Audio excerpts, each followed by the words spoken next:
पिताजी की भलाई। एक बार शिव भेड़ को बेचने शहर के बाजार गया।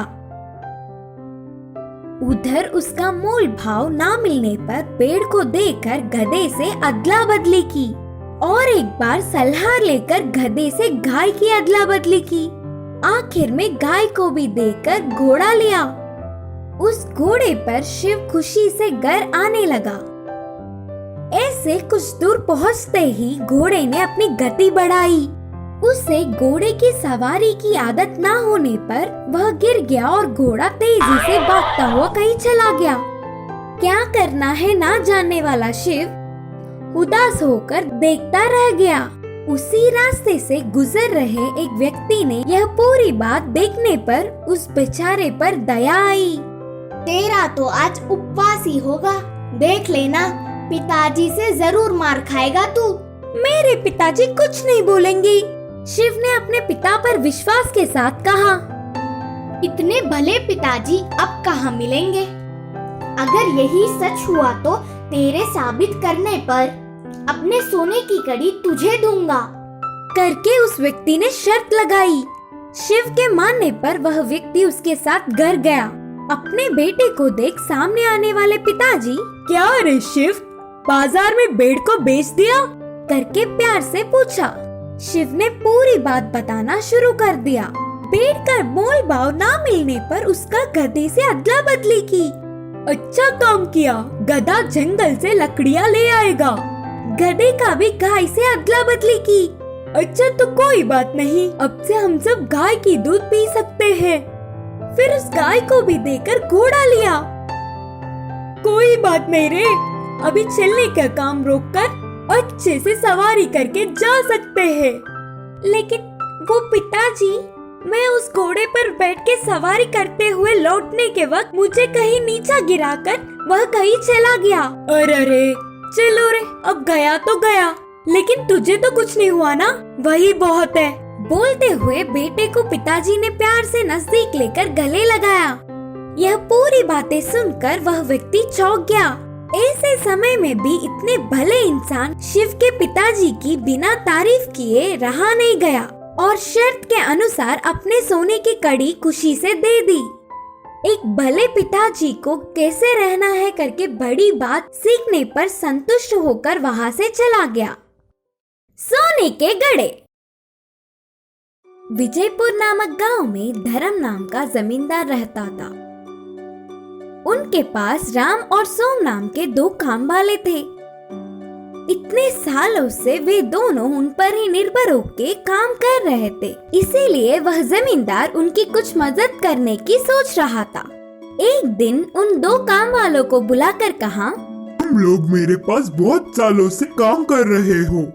मैं अपने अपने पैरों पर खड़ा होते देख तुम्हारे बच्चे खुश होंगे, इसीलिए हमारे गांव की दक्षिण दिशा की खाली जमीन को तुम्हें दे रहा हूँ।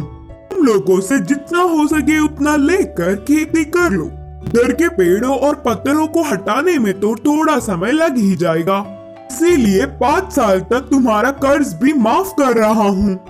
बोलकर जमींदार ने कहा।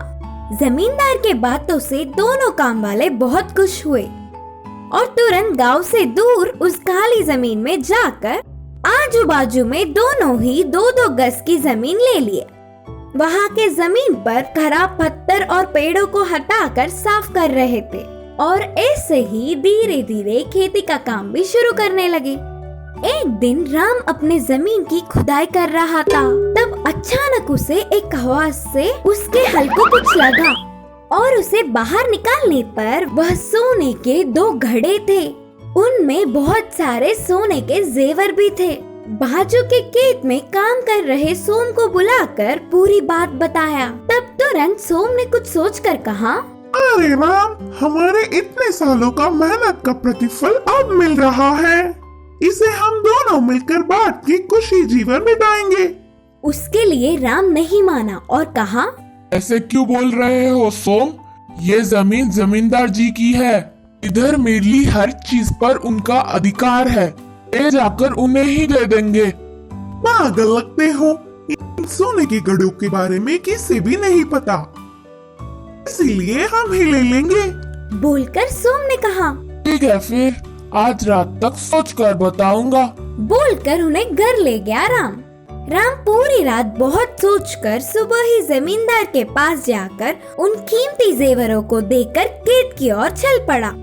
फिर राम को कोसता हुआ उसके जमीन में भी कुछ कीमती मिलेगा ही करके ध्यान से धीरे धीरे जगह जगह सोम ढूंढने लगा। उसकी सोच के मुताबिक ही दोनों सोने के घड़े उसे भी मिले और सोम की खुशी का हद ही नहीं रहा। बाजू के खेत के राम को यह बात पता ना चले, इसका ध्यान रखा और उन्हें घर ले जाकर छुपा दिया। वह पूरी रात सोम को नींद ही नहीं आई। अगले दिन सुबह ही बिना किसी को खबर पड़े शहर जाकर उन जेवरों को एक बड़े सेठ को दिखाकर और वह सेठ ने उन जेवरों की जांच करके नकली है बोलकर नक्की कर दिया। अब ना कुछ कर पाते हुए उदास होकर घर आ गया सोम। अगले दिन ही जमींदार ने अपने घर राम और सोम को बुलाया। जेवरों से भरी उन सोने के घड़ों को मैंने ही उस जमीन में गाड़ा था। मेरी इस परीक्षा में राम सफल हुआ। मुझे धोखा देने की सोचने वाले सोम की जमीन भी राम को ही दे रहा हूँ। अब से वह पूरे 4 गज की जमीन पर ईमानदार से काम कर लेगा राम। बोलकर जमींदार ने जमीन के कागजात राम को सौंपे। जमींदार को धोखा देने की सोचने पर सोम को अच्छी सबक मिली। इस कहानी की सीख है कि दूसरों की चीजों पर बिना लालच किए ईमानदार रहना चाहिए। पछताने वाला मोर। एक जंगल में कौवा पंछी बहुत अच्छे मित्र थे। वे एक दूसरों की मुश्किलों में मदद करते थे। एक दिन कौवा पंछी के रहने वाले जगह पर बचाओ बचाओ मित्र बचाओ बोलते हुए कांपता एक मोर उनके पास भागते हुए आया। क्या हुआ मित्र, कहाँ से भागते आ रहे हो? इतने परेशान क्यों हो? मुझ पर शिकारी की नजर पड़ी, वह मेरे पीछे पड़ता आ रहा है तो बचने के लिए भागता हुआ रास्ता भूलकर तुम्हारे सामने आई। अब तुम्हें ही मुझे बचाना होगा। अच्छा ठीक है यार, पंछी ने कहा। कौवा पंछी ने उस मोर का साथ दिया। फिर से वापस जाने के लिए रास्ता भूलने के कारण कौवा पंछी के साथ वहीं रहते हुए मोर अच्छी मित्र बन गई। उनकी मित्रता कुछ दिन अच्छा था। कौवा पंछी के बीच के मित्रता ना सह पाते हुए मोर जलने लगी। किसी भी तरह कौवा पंछी को अलग करना चाहती थी। एक दिन कौवा भोजन के लिए बाहर जाने के समय पर मोर ने पंछी से कहा, मित्र तुम कौवे से इतना ज्यादा मित्रता बढ़ाकर बहुत ही नजदीक रह रहे हो। क्या तुमने उसकी बदसूरती कभी नहीं देखी? उसे देख सब चिढ़ जाते हैं। तुम्हारा उससे दूर रहने में ही भलाई है। मैं जो कहनी चाहती थी वो कह चुकी, बाकी तुम्हारी मर्जी। वह सुनकर अचानक चौंकने वाला पंछी मोर से कहा, हाँ सच्ची, मैंने इतने दिनों से कौवे के बारे में सोचने की कोशिश भी नहीं की। हट, उससे क्या दोस्ती, उससे क्या मित्रता। तुम्हारे जैसे सुंदर वालों से मित्रता करने से मेरा मूल्य और होदा बढ़ेंगे। उसकी चाल सफल हुई करके मोर खुश हुई। आगे आगे मोर पंछी के व्यवहार में परिवर्तन देख कौवा उन्हें उसे दूर करने की बुरी सोच को समझी। एक दिन, मित्रों, मेरी वजह से तुम्हें तकलीफ हो रहा होगा, इसीलिए इधर के पास में ही एक घोंसला बनाया। मैं वहाँ जाकर रहूंगा। चलता हूँ करके कौवा उदास होकर कहा। वह अपने आप जा रहा है करके बोलने पर मन ही मन बहुत खुश होकर, अच्छा अब तुम्हारी मर्जी मित्र, मोर और पंछी ने कहा। मोर और पंछी कौवे का भला टली करके खुशी मनाने लगे। ऐसे समय बीतता गया। पुराने मित्रों को छोड़ के आए हुए बहुत दिन होने से कौवे को उन्हें देखने की इच्छा जागी। पुरानी जगह पर उड़ता हुआ आया। उसी क्षण अपने पंख खोलकर नाचने वाले मोर पर एक शिकारी ने निशाना लगाया। कौवा देखा और परेशान हुआ। हटो वहाँ से, मोर मित्र, हटो, खतरा खतरा बोलकर जोर से चिल्लाया। पास में मरी हुई सांप को अपनी चोंच से पकड़कर शिकारी पर छोड़ा। सांप अपने ऊपर गिरने से बचाओ बचाओ, सांप सांप बोलते हुए जोर से चिल्लाकर डर के शिकारी वहाँ से भाग गया।